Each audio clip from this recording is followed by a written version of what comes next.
คือจะบอกว่าเขาเป็นกำลังใจในการมาทำงานรู้ปะเวลามีเธอมันจะแบบมันจะเหมือนมีเพื่อนคุยตลอดเวลาแบบมีอะไรแล้วก็เธอเนี่ยนายขี้เมาแล้วฉันก็นั่งฟังหมายถึงว่าหลิงจะพูดสั้นๆน่ะนายหลิงก็ไม่รู้ว่านายจะสนุกไหมแต่เราก็จะสนุกเปิดเผยที่นี่เลยสนุกจริงเหรอมันรู้สึกแบบใช่ไหมเธอใช่ไหมนี่แล้วพี่หนิงก็จะตอบแค่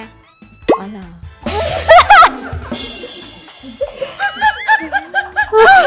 ต้องขอบคุณจริงๆที่แบบพี่หลิงแบบเกิดมาเป็นพี่หลิงแล้วแบบเป็นธรรมชาติแบบนี้ทำให้เราแบบอยู่ด้วยกันได้จนถึงปัจจุบันนึกออกว่ามีความสุขมากเลยขอบคุณนะคะขอบคุณครับบทบาทต่อไปอยากจะเล่นอะไรถ้าเลือกได้อยากเล่นคอมเมดี้อ่ะจริงอยากเล่นเหมือนเนี่ยน้ำตากับมาเทพพี่ชาวี่ค่ะแล้วพี่ชาวี่จะใส่สูทลงมาทะเลทำไมอะไรไม่ใครอยากเป็นอารยาบ้างเหรออารยาก็เล่นได้แล้วเนี่ยให้คนเนี้ยเป็นโชลี่และนี่เป็นอารยาเคยดูเปล่าแวบเดี๋ยวเขาส่งให้ดู 12,000 ที่นั่งที่ Impact Arena รู้สึกเป็นยังไงบ้าง Oh my god หนูเพิ่งดูว่ามัน 12,000 ที่นั่งนั้นน่ะอยากทำให้เต็มที่อ่ะนี่แอบกังวลใจแฟนๆดูอยู่ก็จะรู้ว่าหลิงเป็นคนที่แบบว่าร่างกายปฏิเสธร้องเพลงแล้วก็เต้นสุดๆคือหลิงสามารถหมุนร่างกายได้แต่ว่าหน้าตายแบบว่าจิตลอยกลับบ้านไปแล้ว Special guest จัดวันเลิศมีคนที่หลิงชอบมากคนหนึ่งค่ะไม่บอกอันนี้ยังไม่รู้หรอใช่โอเคแล้วหลิงเชื่อว่าคนนั้นทุกคนอยากเจอจริงไม่มีใครไม่รู้จักเขานะคะ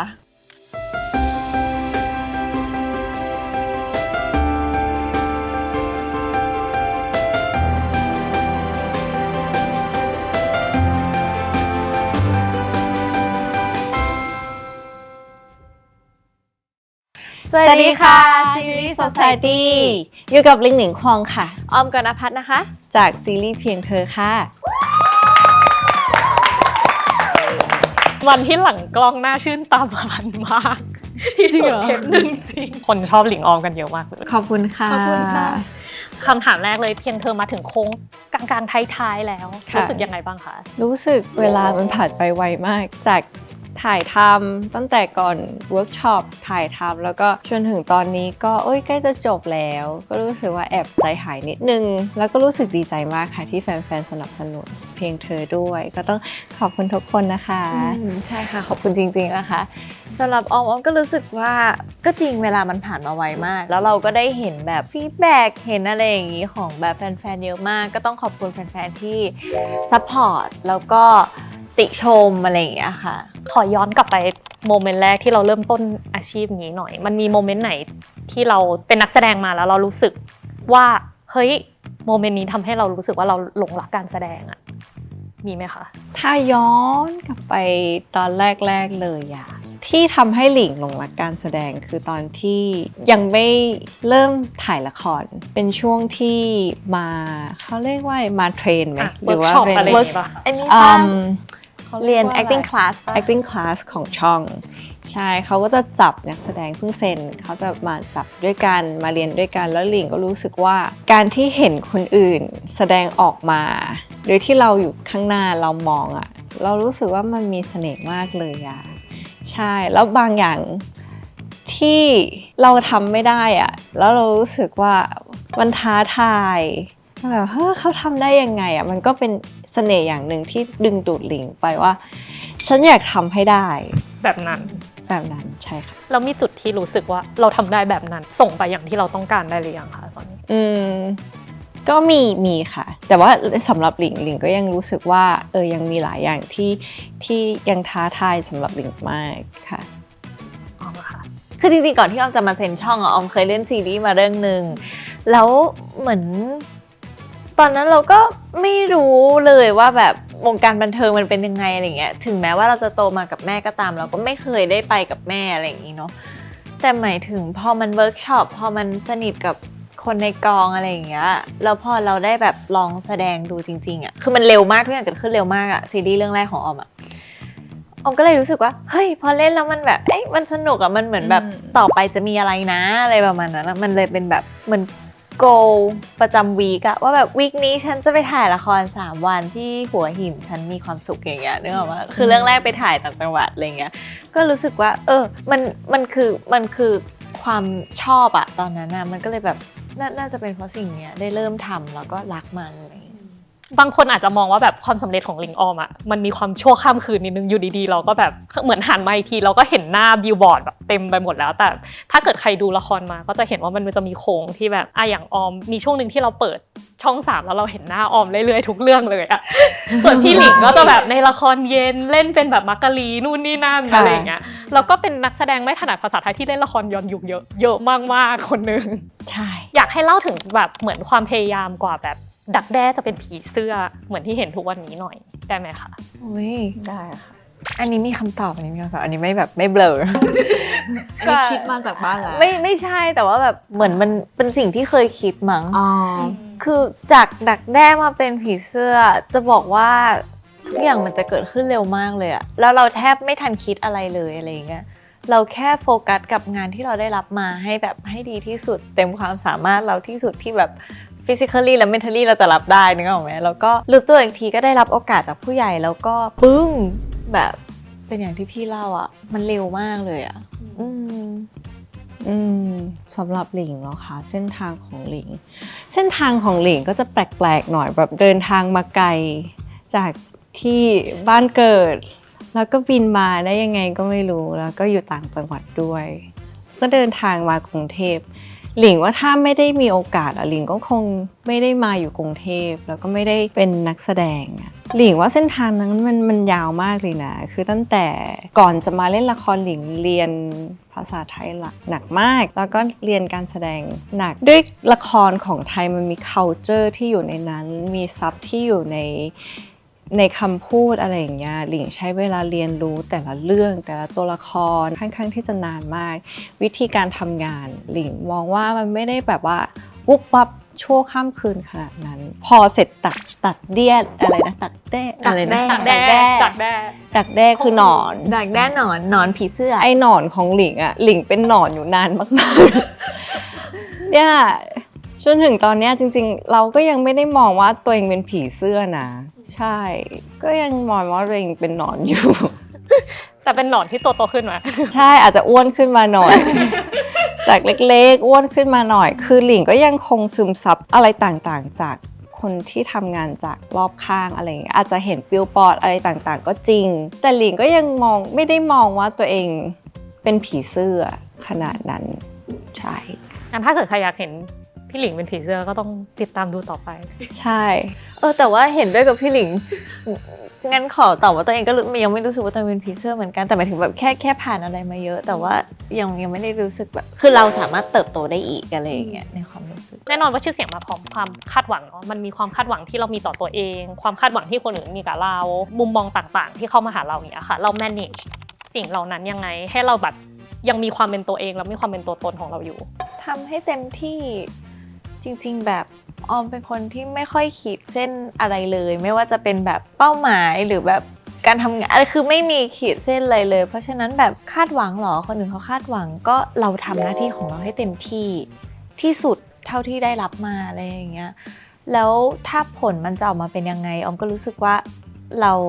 จะรู้สึกไม่เสียดายมันแค่นั้นเองค่ะ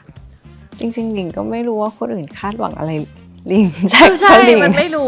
เราก็เลยไม่แบบไม่ได้คิดเลยคือหลิงรู้สึกว่าหลิงได้เป็นตัวของตัวเองมาตลอดอาจจะด้วยที่ว่าเราไม่ค่อยเล่นโซเชียลแล้วเราก็รู้ว่าแกนของเรามันคืออะไรไม่ว่าจะเป็นการทำงานชีวิตส่วนตัวหรือว่าอะไรใดๆหลิงก็จะมีแกนของหลิงอยู่เสมอมีเหตุผลของหลิงมีมุมมองวอลลุ่มที่หลิงให้ใช่เพราะฉะนั้นหลิงรู้สึกว่าการที่หลิงออกมาสู่คนที่มองเห็นหลิงมากขึ้นเขาอาจจะเติบโตไปกับหลิงด้วยกันใช่เพราะฉะนั้นหลิงก็คือเรียนรู้ทุกวันก็คือหลิงก็เรียนรู้จากคนอื่นมาเป็นหลิงที่มีอะไรเพิ่มขึ้นมาแต่ว่าแกนของหลิงก็ยังคงเดิม ก่อนหน้าจะมาสัมภาษณ์เราก็แอบไปรีเสิร์ชมาแบบไปดูรายการเก่าๆที่เคยสัมภาษณ์กันมาอะค่ะออมเคยพูดว่าไม่เคยทะเลาะกันเลยตอนทำงานมา มันเป็นไปได้ยังไงอะคนทำงานด้วยกันเป็นไปได้ใช่ไหมคะ อัปเดตล่าสุดนะน่าจะปีกว่าแล้วไหมที่ให้สัมภาษณ์ ใช่ๆ อัปเดตล่าสุดผ่านมาอีกปีกว่าก็ยังไม่ทะเลาะกัน มีเคล็ดลับไหมคะ ไม่มีอ่ะมีไหม เคล็ดลับบอกช่างมันให้เยอะ ใช่ช่าง ๆ มัน เพราะว่าช่างมันเถอะอะไรอย่างเงี้ย ใช่แต่ว่าออมว่าเราไม่มีเรื่องต้องทะเลาะกันด้วยอะไปถึงน่าจะโดยเนเจอร์ของพี่หลิงด้วยเขาเป็นคนยอมคนแล้วออมก็ยอมคนแบบเป็นคนอะไรก็ได้เขาเป็นคนที่แบบง่ายๆชิวๆคุยได้หมดทุกเรื่องอะไรอย่างเงี้ยออมก็เลยรู้สึกว่ามันเลยไม่ยากสำหรับเราเลยที่จะแบบอยู่ด้วยเคยได้ยินคำนี้ป่ะที่แฟนคลับบอกว่าน้องออมให้พี่หลิงทำอะไรพี่หลิงก็ทำอ่ะก็เป็นอย่างนั้นอะแบบพี่หลิงมาเต้นเป็นเพื่อนหน่อยจิก็ได้เหรออะไรอย่างเงี้ยมันเลยแบบมันอยู่ด้วยกันได้มันสนุกมันเหมือนคนที่สนิทกันมากๆอะนึกออกว่าใช่ จริงๆหลิงเป็นคนที่เหมือนให้บรรยากาศการทำงานแบบที่ดีมันสำคัญอะไรอย่างเงี้ยแล้วหลิงก็พยายามเรียนรู้จากคนรอบข้างเนาะอย่างน้องออมก็จะมีวิธีการทำงานแบบน้องออมหลิงก็จะมีวิธีการทำงานแบบหลิงแค่ให้เกียรติวิธีการทำงานของแต่ละคนเฉยๆ เราให้เกียรติกันเราตามใจกันเราก็จะอยู่ด้วยกันได้ดี ใช่ค่ะ อยู่ด้วยกันมาถ้าเกิดนับตั้งแต่แบบวันที่เริ่มทำงานน่าจะ600กว่าวันได้แล้ว ถ้าเกิดพูดเป็นจำนวนตัวเลขก็จะรู้สึกว่าเยอะมาก ค่ะใช่ใช่ใช่ มีอะไรที่แบบเรียนรู้จากคนข้างตัวบ้างไหมคะที่แบบอุ๊ยเป็นเลสเซ่นที่ดีมากเลยที่เราแบบเรียนรู้มา ก็มีออมสังเกตพี่หลิงอะพี่หลิงจะเป็นคนที่รอบคอบ จริงเหรอ รู้ถึงสภาพแวดล้อมอยู่ตลอดเวลาคือมีสมาธิคือเป็นคนมีสมาธิมากเชื่อสิเหมือนเขาไม่มองแต่เขาเห็นอะไรอย่างเงี้ย นึกออกไหมเนี่ยสมมติออมมองกล้องอยู่อย่างงี้ใช่เนี่ยแต่ออมเห็นแม่นั่งอยู่ห่างตานะอะไรอย่างเงี้ยออมไม่รู้พี่หลิงเป็นหรือเปล่าแต่ออมรู้สึกว่าพี่หลิงเป็นอย่างนั้นเป็นปะ ก็เป็นนะ ใช่ เป็นคนระแวดระวังมีสมาธิใจเย็นก็พยายามทำให้ได้ ของหลิงอะค่ะหลิงรู้สึกว่าน้องออมเป็นคนที่เหมือนกล้าทำอะเขาเรียกว่าอะไรนะ กล้าท กล้า จริง ทำใช่คือแม้เป็นสิ่งที่ตัวเองกลัว แต่ว่าเพื่องานอะก็สู้พร้อมสู้แบบเอาว่าลุยอะไรอย่างเงี้ยหลิงรู้สึกว่าหลิง appreciate น้องจุดนี้มากๆ เหตุการณ์นั้นคืออะไรแอบถามได้ไหมคะที่บอกว่ากลัว ก็จะมีแบบไปขึ้นเครื่องเล่นอะไรอย่างเงี้ย ขึ้น ที่แบบว่า roller coaster จริงๆเขาไม่ขึ้นก็ได้นะพี่นายก็ให้น้องออมเลือกว่าขึ้นหรือว่าไม่ขึ้นแต่ว่าน้องออมก็เลือกที่จะขึ้น เราเป็นไงคะเล่นโรลเลอร์โคสเตอร์อันนั้น ครั้งเดียวก็พอ ครั้งแรกและครั้งเดียวพอ ใช่ส่วนคนสนุกนี้ คือมันมีรูปด้วยนะ มันมีรูปที่แบบพี่หลิงแบบเฮ้แล้วเอาแบบ อย่างเงี้ย คือไม่ไหวแล้วอะตอนนั้นอะ โอ้ยแต่นับถือมากนะเพราะเราเป็นคนกลัวโรลเลอร์โคสเตอร์ไม่เคยมีครั้งแรก เราไม่ต้องมีก็ได้ชีวิตเราไม่ต้องตื่นเต้นขนาดนั้น ใจชีวิตเราไม่ต้องตื่นเต้นขนาดนั้น เข้าใจ โอเคค่ะ จากวันแรกที่เปิดตัวใน IG คุณดิว3 พฤศจิกายน 2566 หลิงออมขยับจากงานมีตติ้งครั้งแรกอะค่ะ 2,000 ที่นั่งที่ไอคอนสยาม เดี๋ยวจะมีมีตติ้งครั้งใหญ่ 12,000 ที่นั่งที่ Impact Arena รู้สึกเป็น โอ้ ยังไง my บ้าง god หนูเพิ่งดูว่ามัน 12,000 ที่นั่งนั้นน่ะ ใช่มัน 12,000 ที่นั่ง ว้าว โอ้ my god มันเป็นเหมือน big challenge สำหรับ introvert ทุกนี้คือหลิงยังจำได้เลยว่าวันแรกที่แฟนมิตอะหลิงครั้งแรกที่หลิงเข้าไปในฮอลล์แบบโห มันใหญ่มากเลย แค่ เนาะ แค่เก้าอี้เปล่านะหลิงยังใจแบบว่าตุ๊บๆๆๆ แบบขนลุกเลยอะตอนนั้นที่เห็นว้าวมันช่างเยอะมากอะไรอย่างเงี้ย ไม่กล้าคิดว่า 12,000 ที่นั่งมันจะยังไง พอฉันรู้ว่า ใช่ 12,000 ที่นั่งฉันก็ขนลุกเนี่ย ฉันเพิ่งรู้ว่ามันใหญ่ขนาดนั้น คือรู้ว่า Impact ใหญ่แต่ไม่รู้ว่า 12,000 แล้วก็ขนลุกด้วยตอนเนี้ย แต่มันเป็นสิ่งที่ไม่เคยทำอ่ะหมายถึงว่าไม่เคยคิดว่ามันจะเกิดขึ้นในชีวิต อยากทำให้เต็มที่อ่ะนี่แอบกังวลใจ แล้วอีกกังวลใจก็คือส่วนตัว ส่วนตัวกัน 12,000 ที่นั่ง คือถ้ามีคนถ้าแฟนๆดูอยู่ก็จะรู้ว่าหลิงเป็นคนที่แบบว่า ร่างกายปฏิเสธร้องเพลงแล้วก็เต้นสุดๆ คือหลิงสามารถหมุนร่างกายได้ แต่ว่าหน้าตายแบบว่า จิตลอยกลับบ้านไปแล้วอะไรอย่างเงี้ย แต่ว่าเพื่องานนี้หลิงก็จะแบบว่าหลิงอยากให้สมมติอันนี้เป็นครั้งเดียวในชีวิตหลิงก็อยากทำให้มันเต็มที่อะไรอย่างเงี้ย แม่ก้อยยกนิ้วอยู่อย่างนี้นะคะ ก็อาจจะยกให้น้องออมก็ได้ ให้น้องออมหมุนร่างกาย ไม่หรอกคือออมเชื่อว่าพวกเราจะเต็มที่มากเพราะนี่ส่วนตัวก็คือตื่นเต้นตั้งแต่ยังไม่รู้ว่า12,000ที่นะ คือตื่นเต้นแล้วก็รู้สึกว่าเฮ้ยมันยิ่งใหญ่อะไรอย่างเงี้ยมัน impact อะไรประมาณนั้นนะคะเราก็อยากจะput effort คือเหมือนใส่ความทุ่มเทไปเต็มที่อะนึกออกไหมแบบอยากจะแบบเต้นสะบัดไปเลย มีใบไหมคะว่าจะมีอะไรเกิดขึ้นบ้างเท่าที่เล่าได้ special guest จัดวันเลิศ มีคนที่หลิงชอบมากคนหนึ่งค่ะ ไม่บอกอันนี้ยัง ไม่รู้หรอใช่ โอเคงั้นก็เข้าใจถูกละ อยากรู้ด้วยเลยอ่ะ ก็หลิงเชื่อว่าคนนั้นทุกคนอยากเจอ จริงไม่มีใครไม่รู้จักเขานะคะ เขาดังมากๆค่ะ กลับมาที่โอลิวนิดนึงนะคะ ผลงานที่ 2 ใกล้จบแฟนๆถามถึงอันต่อไปแล้วเพราะไม่มีใครอยากให้ขาดช่วง ว่าบทบาทต่อไปอยากจะเล่นอะไรถ้าเลือกได้ อยากลองคาแรคเตอร์ที่มันต่างออกไปบ้างเนาะ ใช่อยากเล่นคอมเมดี้อ่ะจริงๆ คือใจอ่ะอยากเล่นคอมเมดี้ คอมเมดี้แค่ไหนคะ แบบตึงโป๊ะอย่างนี้เลยไหม เนาะ อยากเล่นเหมือนแบบ คอมเมดี้ก็ยากนะมันมีจังหวะใช่ อยากเล่นเหมือนเนี่ยน้ำตากับมันเทพ อ๋อ บทไหนคะ ดีดีอยู่แล้ว ขอลองนิดนึงได้ไหม พี่ชาวีค่ะแล้วพี่ชาวีจะใส่สูทลงมาทะเลทำไมอะไรเอ้ยนั่นมันชลลี่นี่ใช่ป่ะ ชนลี่ ชลลี่ เอ้ยแต่ว่าดีดีก็เรียกพี่ชาวี พี่ชา ชาวีค่ะ พี่ชาวีค่ะอย่างเงี้ยอยาก ที่เขาได้นั่นเนี่ย ใช่ฉันรู้เธอเสร็จ เมื่อกี้ TikTok พี่ชาวิแบบพุ่งออกมาเลยอ่ะ ไม่ใครอยากเป็นอารยาบ้างเหรออารยา อารยาก็เล่นได้แล้วเนี่ยให้คนเนี้ยเป็นชลลี่ และนี่เป็นอารยา แคสแล้วเรียบร้อย เคยดูเปล่า แวบ เดี๋ยวเขาส่งให้ดู มีคอมเมดี้ในใจไหมคะ เป็นแนวในใจที่หลิงอยากเล่น ๆไม่มีเลยอ่ะ เราเล่น คือใครมีมุมมองที่แบบว่าอยากเห็นหลิงเป็นยังไงอ่ะหลิงก็พร้อมที่จะเล่นเลย เปิดรับงานนะคะ เปิดรับงาน เปิดรับงานติดต่อตุ๊ดนะคะ ครับผม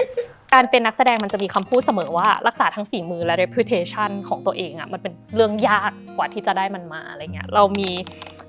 มุมมองกับเรื่องนี้ยังไงบ้างคะ แต่ออมว่ามันยากพอๆกันเลยนะ อืม หมายถึงแบบคือกว่าจะมาถึงจุดนี้ออมก็ไม่ได้บอกมันสูงมากหรืออะไร แต่ว่ากว่าพวกเราจะมาถึงจุดนี้มันก็ยาก แล้วเท่าที่ฟังคุณแม่มาอย่างเงี้ยเราก็ดูแบบรอบตัวในการรักษาไว้อะในการเมนเทนไว้มันก็ได้มันก็ยากอะไรอย่างเงี้ย มันยาก หนู ใช่ค่ะ ว่ามันยากพอๆกันเลยนะ แต่ อะไรอย่างเงี้ย เราแค่ไม่เคยคิดถึงว่ามันยากหรือว่ามันง่าย ก็คือเราก็ยังคงเป็นตัวของตัวเองแล้วเราก็คือหลิงมองว่าการที่มาแล้วไปอ่ะมันเป็นเรื่องปกติ มันเป็นเรื่องธรรมดาที่มันจะเกิดขึ้นไม่ว่าจะอยู่กับใคร มันขึ้นอยู่กับว่าณตอนนั้นน่ะเราสามารถมอบอะไรให้กับคนติดตามมากกว่า นี่เป็นสิ่งที่หลิงมองมากกว่า แต่ว่าคือหลิงเข้าใจว่าทุกๆคนมันก็จะมีขึ้นแล้วก็ลงเราก็แค่ยอมรับมัน แล้วก็ enjoy ช่วงนั้นใช่เพราะมันจะผ่านไปไวมากยิ่งยุคนี้หลิงรู้สึกว่ามันไปไวมากเลยใช่แต่ถ้าเขายังอยู่กับเราก็แบบ super appreciate สิ่งนั้น ใช่เช่นกัน เท่าที่ไปฟังสัมภาษณ์มาคือตั้งแต่ตอนแรกอะทั้งพี่หนิงทั้งน้องออมเนาะมีเป้าหมายว่าจะไปในระดับเอเชียตอนนี้มันเกินเอเชียไปสู่ระดับโลกแล้วมี next goal ไหมคะ ยังไม่ระดับโลกเลย เอาก็ไปงานไปนู่น เลยค่ะ มันร่วมงานไงเราแบบยังมองว่าพวกเราสามารถไปเราจะต้องไปให้ได้ครับมันก็เป็นโกเล็กๆเนาะหมายถึงแบบเราไม่รู้หรอกว่าเราจะไปไกลและสูงได้ถึงไหน แต่ว่าเราก็ตั้งโกไว้ไม่เสียหายอะไรอย่างเงี้ยก็อยากเล่นหนังอยากได้รับบทที่มันแบบท้าทายอะไรอย่างเงี้ยค่ะเนาะไม่ว่าจะเป็นแบบในไทยหรือต่างประเทศอะไรอย่างเงี้ย อยากเล่นหนังฮ่องกงคือก็จะมีช่วงหนึ่งที่เขาบูมเรื่องแบบว่าเหมือนเป็นตำรวจอะไรอย่างเงี้ยไปจับคนขายยาเป็นฟิลสืบสวนสอบสวนใช่ ขยับจากบริการมาเป็นตำรวจสาวฮ่ นั อง ก กง สืบก็ได้เป็นนักสืบอะไรอย่างเงี้ย ม หน่วยลับก็น่าสนใจนะคะ เราหมดคำถามแล้วเนาะแต่เราจะมีช่วงถามไวตอบไวอยู่ ค่ะ นิดนึงค่ะ เนื่องจากละครชื่อเพียงเธอก็เลยมีคำถามว่าอยากบอกอะไรถึงเธอคนนี้ เดี๋ยวเราจะพูดชื่อแล้วก็เดี๋ยวจะให้บอกข้อความ ได้เลย ที่อยากบอกถึงคนคนนั้นนะคะ เริ่มที่น้องออมก่อนค่ะ ได้ให้น้องออมก่อน อยากบอกอะไรถึงคุณดิวค่ะ คุณดิวเหรอขอบคุณค่ะขอบคุณพี่ดิวรวมถึงทีมงานทุกๆคนด้วยที่แบบให้โอกาสออมตั้งแต่วันแรกที่แบบมาแคสอะไรอย่างเงี้ยจนทำให้มีคนรู้จักเราเยอะค่ะ อยากบอกอะไรถึงแม่ก้อยค่ะ อุ๊ยต้องขอบคุณชีคนนั้นมากเลยเขาเป็นเพื่อนสนิทฉันเอง นอกจากแม่แล้วก็เป็นเพื่อนสนิทด้วยอะไรอย่างเงี้ยต้อง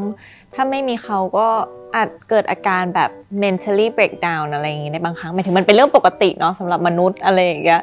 ถ้าไม่มีแม่ก็เหมือนขาดเพื่อนสนิทไปคนที่แบบพูดทุกเรื่องอะไรอย่างเงี้ยค่ะและอย่างแม่ดูแลเราในทุกๆด้านด้วยไว้ใจที่สุดอะไรเงี้ยเป็นเพื่อนที่ดีที่สุดเลย ดำม่วงค่ะ จำม่วงเหรอ ฉันไม่มีพวกเธอฉันก็ไม่มีวันนี้เหมือนกันนะ ต้องขอบคุณทุกคนที่คอยซัพพอร์ตออมมาตลอด แล้วก็เป็นอีกหนึ่งที่เป็นเพื่อนเรามาตลอดเหมือนกันนะหนูมองว่าเขาเหมือนแบบครอบครัวที่แบบใหญ่ขึ้นเรื่อยๆอะไรอย่างเงี้ยไม่ว่าเราจะทำอะไรเขาก็จะคอยซัพพอร์ตเราตลอดรักนะจ๊ะดาวม่วง ไม่ใช่แค่ดาวม่วงนะคะ แต่ว่าไข่เจียวด้วยไข่เจียวนี่ก็จะเป็นมาตั้งแต่รุ่นแรกเนาะก่อนที่จะมีด้อมม่วงอะไรเงี้ยก็จะมีแบบคนที่คอยซัพพอร์ตเราตั้งแต่เรายังแบบเป็นดาราตัวเล็กๆอะไรอย่างเงี้ยตอนนี้ยังเล็กอยู่ก็ยังอยู่ด้วยกันนะคะเราจะไม่ตัวใหญ่ไปมากกว่านี้หมายถึง หมายถึงอะไร แป๊กว่ะ ไม่แป้งไม่แป้ง โอเคแล้วนั่นแหละค่ะต้องขอบคุณทั้งด้อมม่วงแล้วก็ไข่เจียวที่แบบอยู่ด้วยกันมาตั้งแต่วันแรกจนถึงวันนี้เลยนะคะ ครับผม สุดท้ายอยากบอกอะไรถึงพี่หลิง ไม่รู้สึกอะไรน้องออม ไม่อันนี้รู้ นะ สึก โอเค คือจะบอกว่าเขาเป็นกำลังใจในการมาทำงานรู้ปะเวลาไปทำงานคนเดียวอ่ะจะแบบเหมือนไปโรงเรียนแล้วเพื่อนสนิทไม่มาเคยเป็นปะ เคย เธอเคยเป็นปะ ไม่เคย เขาเป็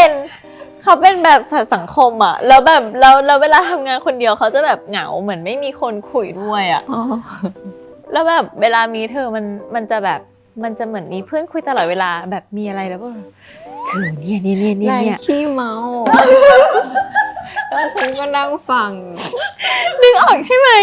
แล้วมันคืออย่างนั้นนะแล้วมันเหมือนแบบมันเป็นส่วนสำคัญที่แบบ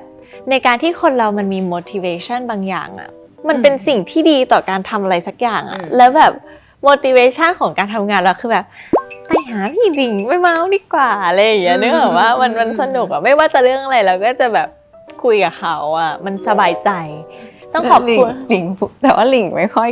หมายถึงว่าหลิงจะพูดสั้นๆน่ะนางหลิงก็ไม่รู้ว่านางจะสนุกไหมแต่เราก็จะแบบ สนุกเปิดเผยที่นี่เลยสนุก จริงเหรอ มันรู้สึกแบบใช่ไหมเธอใช่ไหมนี่แล้วพี่หนิงก็จะตอบแค่อ๋อเนอะ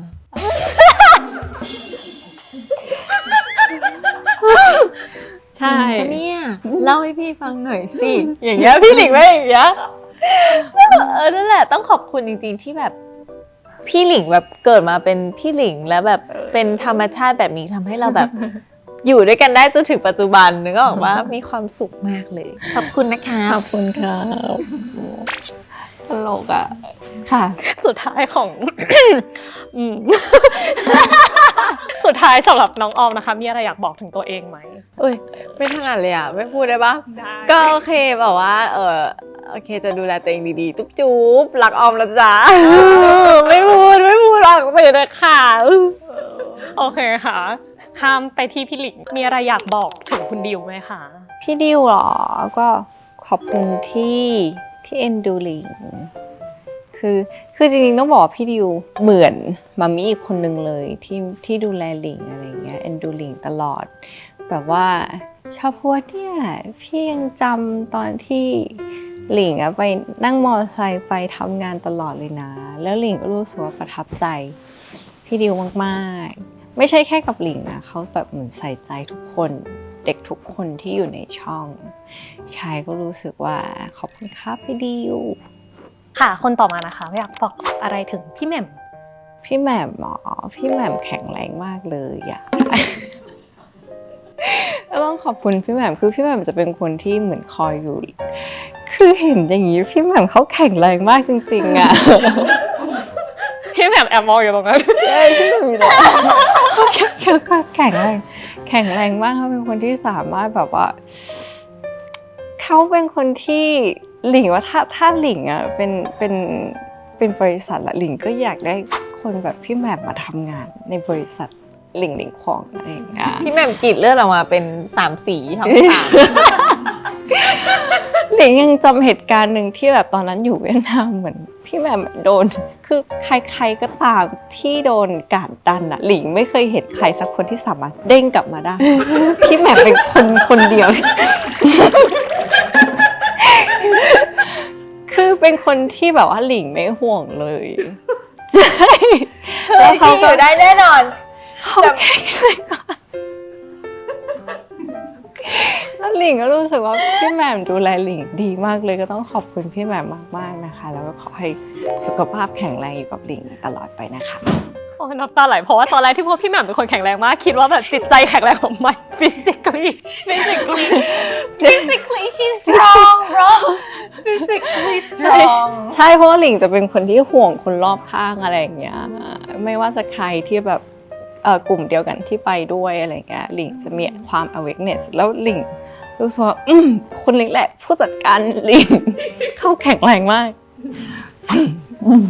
โอเคค่ะ ต่อไปมีอะไรอยากบอกถึงน้องออมค่ะ น้องออมก็ขอบคุณน้องออมมากๆเลยนะที่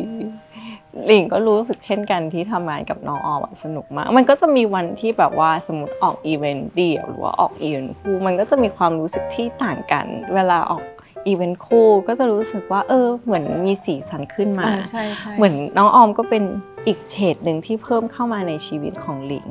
หลิงก็รู้สึกว่าดีใจที่คอยมาเมาส์กับหลิงควองถึงแม้ว่าหลิงควองจะอินโทรเวิร์ตไปหน่อย คือทำงานเดี่ยวหรือคู่อะสนุกหมด แต่ถ้าแบบมี ใช่ เธ หมาย อ ถึง มัน ว่า จะมันกว่า มันจะเป็นอีกเฉดหนึ่ง ใช่ ใช่ก็จะนั่นแหละแล้วหลิงก็ยังคงรู้สึกว่ายังคงอยากจับมือไปด้วยกันยังคงแบบว่าเป็น best buddy สำหรับหลิงก็ต้องขอบคุณมากๆนะคะ ยินดีค่ะ คุณพี่ ค่ะ อยากฝากอะไรถึงด้อมม่วง ด้อมม่วงก็จริงๆอยากขอบคุณทั้ง3ด้อมเลยไม่ว่าจะเป็นด้อมม่วงออมเลดหรือว่าเป็น Angel Garden ที่คอยอยู่กับเราเพราะว่าคือทั้ง3ด้อมอ่ะมันคือกำลังใจของพวกเราเลยใช่ไม่ว่าจะเป็นน้องออมหลิงออมอะไรอย่างเงี้ยถ้าไม่มีส่วนใดส่วนหนึ่งหลิงรู้สึกว่ามันก็ทำให้หมายถึงว่ามันคือพลังเนาะที่มอบให้เราก็รู้สึกขอบคุณแล้วก็รักนะคะที่ทุ่มเทให้กับทุกงานที่คอยซัพพอร์ตแล้วก็คอยเหมือนปกป้องเราอ่ะคือตั้งแต่ใจซ่อนรักมาก็มีคนรู้จักมากขึ้นแล้วเขาก็กลุ่มนี้เป็นกลุ่มที่รักเราแล้วก็คอยปกป้องเราซัพพอร์ตเราให้กำลังใจเราเสมอก็ต้องขอบคุณทุกคนนะคะที่เข้ามาค่ะ ขอบคุณทั้ง3ด้อมเลยนะคะ โอเคค่ะ สุดท้ายอยากฝากอะไรถึงตัวเองคะ อยากฝากอะไรถึงตัวเองเหรอคือสิ่งที่หลิงพูดอะหลิงคนที่ฟังอะหลิงอยากให้ทุกคนแบบรักตัวเองแล้วก็ขอบคุณตัวเองมากคือคนเรามันจะมักลืมขอบคุณตัวเองเสมอเราจะชอบขอบคุณคนรอบข้างที่พาเราไปถึงจุดนั้นแต่อย่าลืมว่าถ้าตัวเองอะไม่ก้าวไปไม่เขาเรียกว่าอะไรไม่ก้าวผ่านความกลัวลงมือไปทำไม่พอนะยังต้องอดทนจนถึงทุกวันนี้เรียนรู้อดทนอยู่กับมันอยู่กับปัญหาอยู่กับความเครียดต่างๆก็ตามจนถึงทุกวันนี้ก็รู้สึก appreciate ที่ผ่านมาหลิงอยากให้ทุกๆคนมีความรู้สึกนี้แล้วก็ถ้าใครที่ยังสับสนหรือว่ามันยังอยู่ในโปรเซสที่ถึงจุดหมายปลายทางหลิงก็อยากเป็นเพื่อนคนนั้นก็นั่นแหละค่ะ โอเค จบแล้วค่ะ ขอบคุณนะคะ